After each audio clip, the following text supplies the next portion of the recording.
Hello students, a very good morning to all. Dear students, हमने इस chapter की previous video में बात की कि डेमोक्रेसी क्या होती है। डेमोक्रेसी जो वर्ड है ये कहाँ पे से स्टार्ट हुआ, ये कहाँ से आया, और सबसे पहले जो डेमोक्रेसी है इसका विकास कहाँ पे हुआ। और हम लोग बात करेंगे अब different systems of power that exist the world today, and हम लोग बात करेंगे key features of democracy. Clear? Now, let us start. Different systems of power that exist in the world today. Students, there are different types of power. For example, the first one is dictatorial form of government. It can also be called military dictatorship. अभी current का अगर हम example लें तो current में जहाँ पे dictatorial form of government है, ठीक है, जहाँ पे डिक्टेटरशिप है, हम अगर उसको लें तो हम क्या देखेंगे कि नॉर्थ कोरिया, ठीक है, 2011 टू प्रेजेंट टाइम तक कौन है नॉर्थ कोरिया में? Kim Jong Un. सेकेंड है पॉर्ट सीरिया। ऐसे तो बहुत सारे हैं लेकिन मैंने कुछ एग्जाम्पल्स को करंट के लिया है। पॉर्ट सीरिया जो कि 2000 टू प्रेजेंट ईयर है, वहां पे कौन है? Bashar al Assad. Famous example of dictatorship was क्या था? Hitler. Okay, Hitler. Now we will talk about second, absolute monarchy. What? Absolute monarchy. ये क्या होती है? Absolute monarchy countries where monarchs still maintain absolute power are Brunei, Oman, Saudi Arabia etcetera. Clear? Absolute monarchy किसे कहते हैं बेटा? Absolute monarchy होती है और कॉन्स्टिट्यूशनल मोनार्की होती है। Clear? Another form of government that is prevalent in some countries of world is called monarchy. It could be constitutional monarchy और एब्सोल्यूट मोनार्की। तो कॉन्स्टिट्यूशनल मोनार्की कौन सी होती है? कॉन्स्टिट्यूशनल मोनार्की वो होती है जो कि संविधान के अंतर्गत काम करती है। फॉर एग्जाम्पल ऐसा कौन सा है, ऐसी कौन सी कंट्रीज हैं? मोरक्को है, जॉर्डन है, कुवैत है, बहरीन है एटसेट्रा। एब्सोल्यूट मोनार्की कौन सी होती है?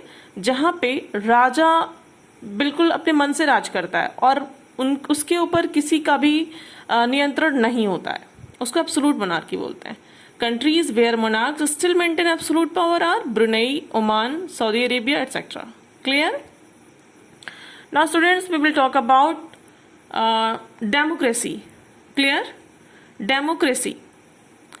अगर हम democracy की बात करें तो the word democracy describes a political system in a democratic country. All eligible citizens have the rights to participate either directly or indirectly.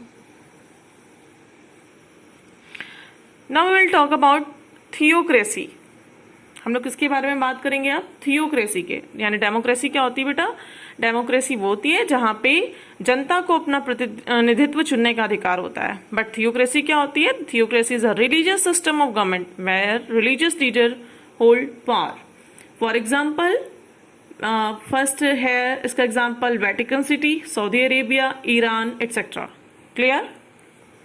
Now अब हम अगर इसका एग्जाम्पल लें तो India is a federal parliamentary democratic republic in which the president of India is the head of state and the prime minister of India is the head of government. Students, एक question put up हो सकता है, who is the father of Indian democracy? तो then the first question is, जो कि उसमें कई सारे क्वेश्चन आ सकते हैं, फादर ऑफ द नेशन किसे कहते हैं? महात्मा गांधी जी को। Father of the Republic of India किसे कहते हैं? बी आर अम्बेडकर को। फादर ऑफ मॉडर्न इंडिया किसे कहते हैं? राजा राम मोहन रॉय को। Clear? Now we will talk about parliamentary and presidential form of government.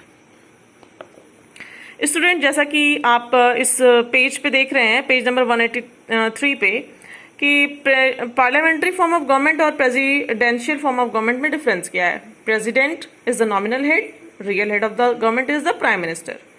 ठीक है, यानी प्रेसिडेंट सिर्फ नाम का हेड होता है और रियल जो गवर्नमेंट होती है वो कौन है? Prime minister. इसमें प्रेसिडेंशियल फॉर्म ऑफ गवर्नमेंट में क्या होता है? President is the both the nominal and the real head, there is no prime minister. Second one is the president is not elected directly by the people, the president is elected directly by the people. Third, The executive or the council of ministers is a part of legislature or parliament, as all of them are also the members of the parliament. And third, the executive is not a part of the legislature. The president and the secretaries are not the members of the legislature or the Congress. Fourth, as the Prime Minister is the leader of the majority party in the parliament, there is proper coordination between the legislature and the executive. And fourth, as two separate elections are held for electing the president and to elect the members of Congress, so the president may not belong to the party that gets majority in the Congress. Clear? Okay. Now students, let us see different form of democratic government: parliamentary, presidential, unitary and federal.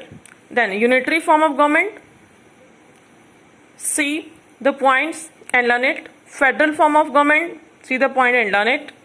Key features of a democracy. अगर हम की features की बात करें, democracy के की features क्या क्या हैं, तो हम ये देखेंगे कि सबसे पहले तो यहाँ पे क्या है, फॉर्मल इक्वालिटी है। ऐसा नहीं कि यहाँ पे कोई बड़ा है छोटा है तो उसको ही कहेंगे कि नहीं जो है ये अगर बहुत प्रॉपर्टी इसके पास तो इससे बहुत अच्छे से बिहेव किया जाए। यहाँ पे गरीब है अमीर है चाहे वो जैसा है लेकिन सबके साथ समानता है। क्लियर? ये है की features of democracy first. Second, freedom. यहाँ पे हर किसी को अपने अधिकार और अपनी सारी चीज़ों में स्वतंत्रता है। फॉर एग्जाम्पल, वो जहाँ चाहे वो रह सकता है, भारत के किसी भी स्टेट में वो जहाँ भी चाहे वो वहाँ रह सकता है और वो जो भी चाहे वो अपनी फीलिंग्स को एक्सप्रेस कर सकता है। ये है freedom. Third is decision making mechanism. Decision making में क्या है कि वो अपने गवर्नमेंट को अपने हिसाब से चूज कर सकता है कि और इसी को क्या बोलते हैं, ये है मेन फीचर्स। ठीक है, डिसीजन मेकिंग मैकेनिज्म। उनके हाथ में डिसीजन होता है, यानी जनता के पब्लिक के हाथ में डिसीजन होता है और वो सारी जनता बराबर होती है, ना कोई ऊंचा ना कोई नीचा ना कोई छोटा ना कोई बड़ा, सब एक बराबर होते हैं और सब अपने रिप्रेजेंटेटिव्स चुनते हैं। And fourth is active participation of the citizen. और डेमोक्रेसी में क्या है कि सारे लोग एक्टिव पार्टिसिपेशन करते हैं। कहने का मतलब एक्टिव पार्टिसिपेशन सब करते हैं। And fifth is accommodation of differences. Accommodation of differences का मतलब क्या है? In a democracy nothing is imposed on the people. The people और their representatives can express their difference freely. यानी वो लोग अपनी अपनी बातों को, अपने अपने भिन्न भिन्न सोचों को अच्छे तरीके से वो एक्सप्रेस कर सकते हैं। We will talk about enhancing human dignity. It is only in a democracy that liberty, equality and fraternity, for which the French revolutionaries laid down their lives, can be ensured. In a democracy, not only political liberty is ensured, but all efforts are made to ensure economic liberty as well, so that nobody remains poor and feels the pangs of the hunger. ठीक है, कहने का मतलब क्या है, यहाँ पे सारी जगह जो है समानता है और कोई भी इंसान ऐसा जो कि for such economically backward people a certain percentage of post are reserved so that they can live with dignity. कहने का मतलब है अगर कोई इकोनॉमिकली वीक है तो उसके लिए भी गवर्नमेंट ने कई सारे जो है स्कीम्स निकाली हैं। फॉर एग्जांपल अभी जैसे जो जनरल कास्ट के भी हैं, अगर वो अभी जैसे जो जनरल कास्ट के हैं और वो इकोनॉमिकली वीक हैं तो उनके लिए EWS गवर्नमेंट ने स्कीम निकाली है ताकि जिसके तहत वो जो है EWS अपना बनवा करके वो अपनी जॉब में कुछ जो है आरक्षण प्राप्त कर सकते हैं। Now I hope this chapter is clear. Thank you and student please like, share and subscribe my channel. Thank you. Have a nice day.